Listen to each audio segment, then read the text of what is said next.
Trauma is the medical term for violent physical shock or injury. Every year on South African roads alone, 11,000 people die traumatic deaths. On a relative ratio, this is 9 times that of Japan, the UK, and America. Alpha Charlie, this is Foxtrot 10. At the scene in Roosevelt Park, I have 2 white male patients, one non-serious, the second one serious. He has a fractured tib fib left side, brachial plexus injury left side, possible head injury, unconscious at this time, breathing spontaneously. May I have the helicopter, if available? Please confirm, I'm standing by. Flight for Life, can I help you?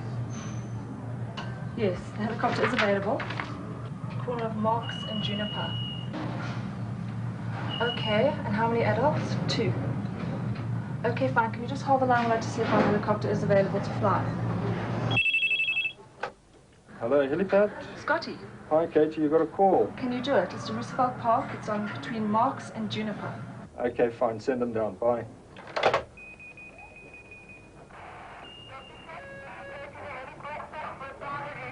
Okay, we'll see you later. We've got a call. Milkmeat, we've got a call.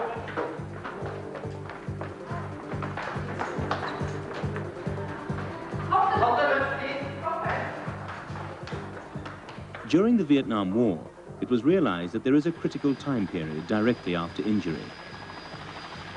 If a patient's life is to be saved, the maximum amount of right medical care must be provided in the shortest possible time.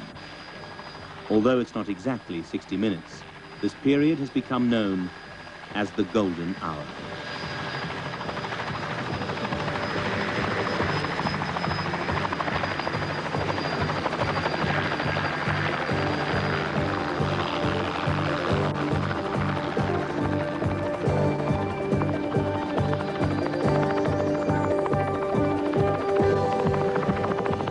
South Africa's medical expertise has always enjoyed worldwide respect.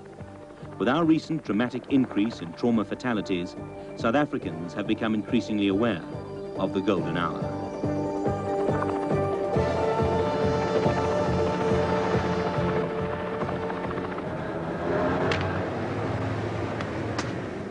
The Johannesburg Hospital's trauma unit is unique. It is the only unit of its kind in the country offering a 24-hour Flight for Life helicopter service.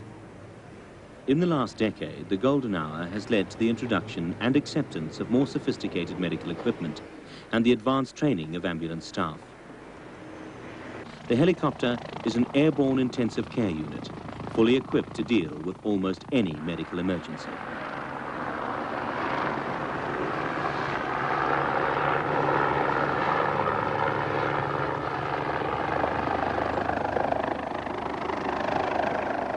The Flight for Life helicopter is often referred to as the hospital in the sky. Instead of taking a patient to hospital, the hospital is, in effect, brought to the patient. Less than 10 minutes after receiving the call, this trauma patient is being treated at the roadside by the helicopter's Dr. Raymond Sachs. He is assisted by the flight sister Merle Overkirk and J.C. Schmidt, the team's paramedic.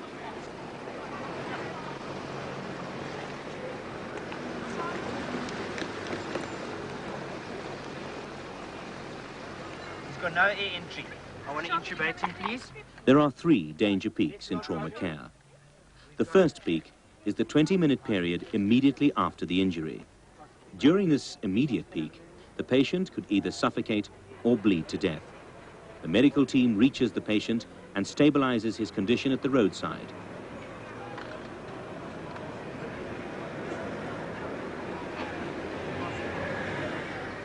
Once the helicopter's engine has cut, the pilot, Scotty Norton, is able to join his teammates to assist with the casualty. 1, 2, 3, let's go.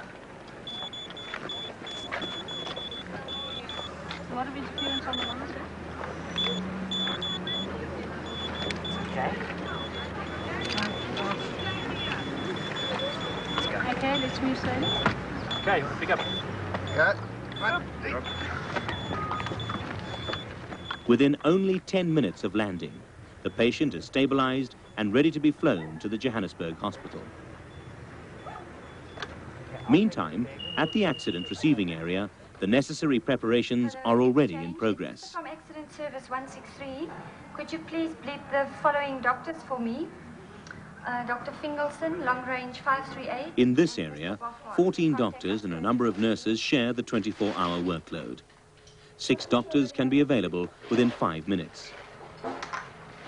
A multidisciplinary medical team is summoned to one of the 2 resuscitation rooms, which are fully equipped operating theatres and are immediately available. All medical equipment and instruments are checked and double-checked.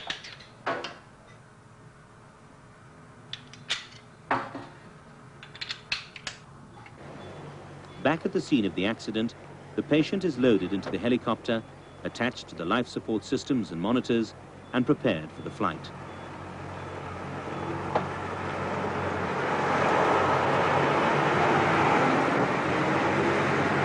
Johannesburg Hospital standing by. Go ahead, Echo 1. We just airborne out of Roosevelt Park with 1 patient. He's a polytrauma. We'll be with you in 10 minutes at about 8 o'clock.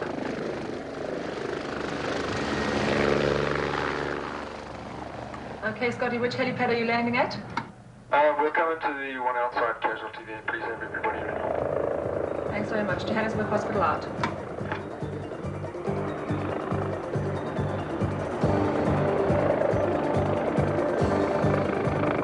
From the time of receiving the first call, it can take as little as 20 to 30 minutes to get the patient to the resuscitation room. Now, the challenge facing the dedicated medical team will be to overcome the second peak. The next 2 hours, where the patient could either bleed to death from internal injuries or die from complications such as brain swelling or cardiac arrest. The rotors take 3 minutes to slow down. The safety of the entire crew must be considered, so it is preferable not to approach the helicopter yet. For Dr. Ken Boffard, the consultant surgeon who heads the unit, these 3 minutes feel like an eternity. Having worked against time to get the medical crew to the patient and the patient stabilized, one now has to wait. Hot unloads are made under revolving blades, but these are avoided wherever possible.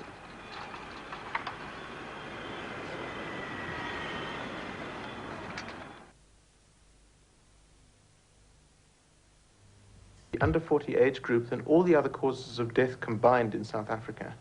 In sheer road accident terms, that's 1,000 deaths a month, or 250 a week. In our own unit, we get about 25,000 people per year, of whom 2,500 are admitted. Approximately 94% of those survive.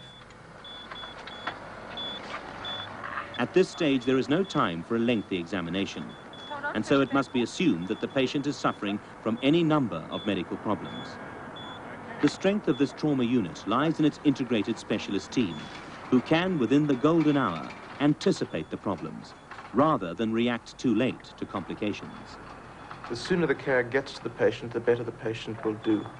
The problem with patients after a car accident is they either die very quickly, and therefore it's important to get care for them very quickly, or often they're taken to an institution which doesn't have the facilities to deal with them. The end result is their treatment is delayed.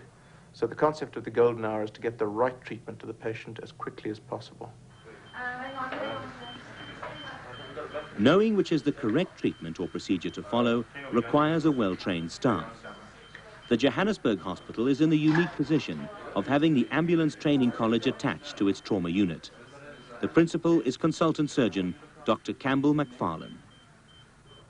This is unique and it affords several advantages.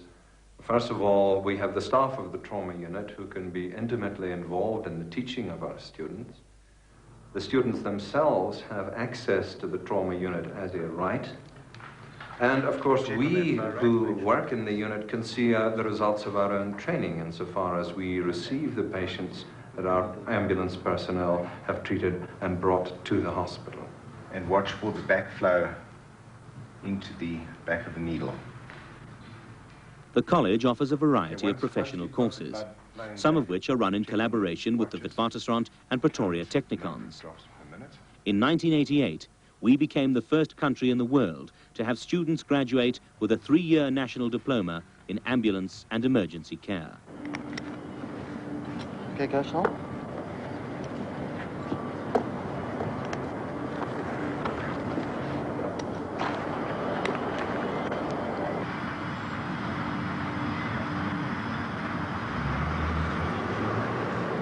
watch them as they go down to the bottom of the building. And the main thing to remember on this is the safety aspect. Legs almost parallel to the ground. Feet splayed. Slightly knees bent. And away we go. Although Dr. McFarlane agrees that vast strides have been made recently in trauma care, he feels that considering our volatile political situation and the many inaccessible and sparsely populated areas around the country, we still have a long way to go. Dr. McFarlane is working towards training crack medical teams who can abseil down buildings, deep sea dive, and even parachute into outlying areas to cope with any major disaster situations. But in coping with, say, a bomb blast where many people must be treated at once, can the golden hour concept still hold true? Some of the practical problems involved are that, first of all, the area has to be deemed safe for the emergency personnel to start operating. A well-known, for example, terrorist ploy used internationally is to set off a bomb, to wait until the emergency services have mustered in the area, and then set off a second explosion. So the area must be deemed safe, first of all. Secondly, there will be considerable delays sometimes in actually extricating the patients.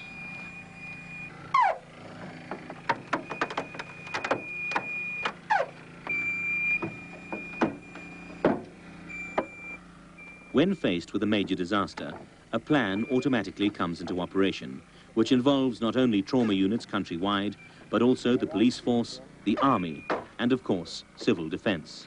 Well, in Johannesburg Hospital, we have a major disaster plan which is implemented when necessary. We have exercised this many times, and sadly, we've had to do it for real recently on many occasions. My particular role in this is the triage officer, that is to say, the fellow who is really at the front door and categorizes the patients into three main groups so that those who require early life-saving procedures can be evacuated and dealt with first. Hopefully by that stage within the golden hour, but naturally depending on the circumstances prevailing. Dr. Roger Sardia, who emigrated here from France, is the third consultant surgeon working with Dr. Boffard and Dr. McFarlane. Dr. Sardia is in charge of intensive care and the trauma ward within the trauma unit. Here is where the third danger peak in trauma care can occur, the critical third week after injury, when the patient stands the risk of dying from an infection or multiple organ failure. This patient came in last night, 25 years old, came off his motorbike. He presented with the following injuries. He had a nasty fracture of his left humerus, multiple rib fractures on the left side, and a blunt trauma to his abdomen, and it drained a fair bit of blood. His blood pressure has been perfectly stable. His blood gases have been excellent. It is only here at the Johannesburg Hospital where an accident receiving area, an ICU, and a trauma ward all form part of the same unit. The integration of these facilities is a step closer to the complete golden hour concept. The patient is cared for by the same medical team from the time of the accident to the time he goes home. What are the personal qualities necessary to work as part of this devoted team? I think you've got to have a strong character, especially for the trauma that you do see in this ward, and a sense of humour is essential. Good personal relationships. How do you feel? As the person running the unit, I feel that you have to be very competent. You have to be able to handle the disaster situations. I feel that you have to be a very good delegator. You have to be able to coordinate your staff in disaster situations. I feel you have to be very objective. You can't get involved with all your patients. They're your age. They're doing the same activities that you're doing. Basically, you can't be sympathetic. You have to be a very empathetic person. You can't feel for them. You have to feel with the family. And you have to be able to go home and leave your work at home. Otherwise, you'd never drive a car or ice skate or take a walk across the road. The work which is so challenging. Although the majority of calls relate to road accidents, no two cases are ever alike. In the past, the helicopter has been instrumental in saving the lives of toddlers fallen into swimming pools, factory workers caught in conveyor belts, women who have been raped and left for dead in the veldt, even traffic officers shot by angry motorists. During the filming of this documentary, a call came from Vanderbijl Park in a bid to rescue a boy of 16 who had been accidentally shot through the head by a spear gun. Within 30 minutes, he was at the hospital.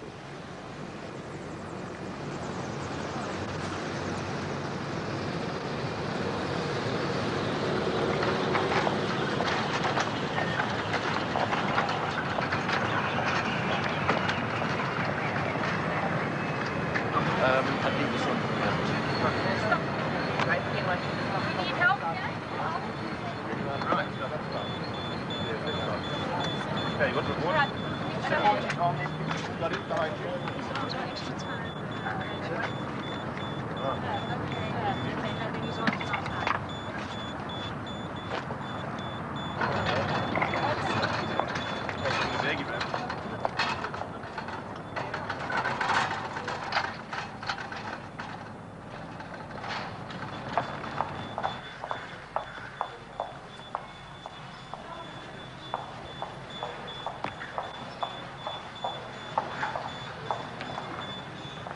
The team was unable to save this boy's life. Han van Bukering, the victim of the spear gun tragedy, died shortly after he arrived at the hospital.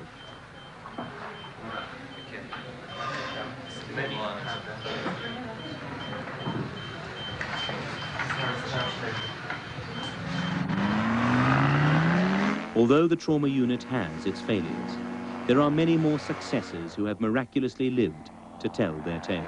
Well, after I fell, I was out for about 5 minutes, and when I got by, there was a guy standing looking at me. It was one of my 2 friends that was there while I was flying. I could see in his eyes that something was wrong, and I had a problem in breathing. So I picked up my arm to see if I can't get more air, and I heard this funny sound coming from my chest saying, type of thing. So I looked down, and this pipe was in my chest. And I said to the guy, well, please take it out. You know, this was a little fall, and just take it out. And he said, no, stop, because you could see the thing was sticking from my back. And the helicopter arrived. And I was quite impressed with the doctor that was actually on this helicopter. You know, the way that he talked to me, you know, first walked in and asked the personnel there what was my name. Of course, I could hear all those things. And then started to talk to me in a nice way, and I get myself to relax. And load me into the chopper. And while we were flying, he was explaining to me what was going on the outside of the chopper, and seeing the lights, you can see the Hillbrow Tower. So I was actually lying there thinking that I was going to die because I've got this thing going through me. And what actually helped me is that the personnel that was working on me talked about recipes. You know, they were discussing a chicken recipe, and I thought, it can't be this bad. Which actually, you know, let me relax and all that. So after 5 days, I said I could go home. I was very glad of that. For the flight sister, her role as comforter is probably equally as important as her medical role. We do communicate and tell the patient what's happening, because unfortunately at that part of the game, they're part of our team. And it's very important for them to know what you're doing, why you're doing it, and just let them in on the secrets, because you've got to alleviate fear. It's a whole new experience for them, and it's something they haven't chosen. It's something that's just there, and they've got to partake in it. With the critically injured patients, the primary responses, that's slightly different, because most of the time the patient's unconscious, and you still do communicate with them, but how much they actually absorb, I don't know.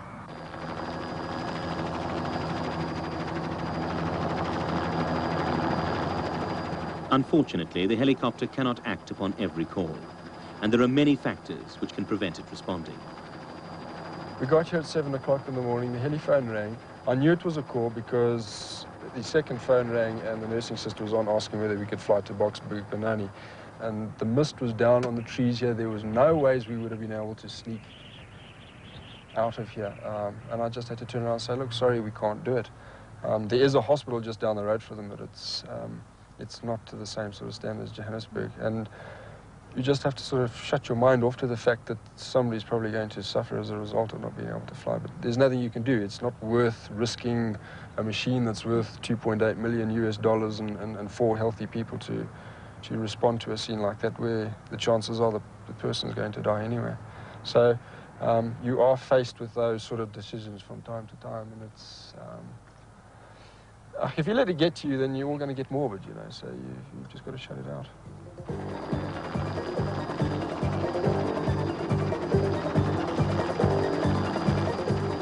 The Flight for Life helicopter is also called upon to execute inter-hospital transfers and to collect patients who arrive by air from other parts of southern Africa.